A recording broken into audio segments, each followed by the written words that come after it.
Hi everyone, welcome back to another video from Webtech Tutorial.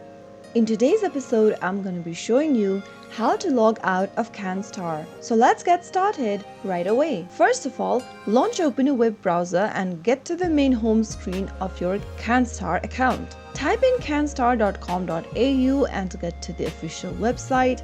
Make sure that you're inside the main home page that comes up after you are logged in. Once you're in this page and you'd like to sign out of your account completely, then simply go to the top right hand corner and mouse over to your profile icon. Now in the pop-up, click on Log Out, but remember that you will need to enter your credentials every time you sign in back to your account. Once clicking on Log Out, you will then be able to find yourself in this page where you have already logged out of your account. So that is how you can easily do it.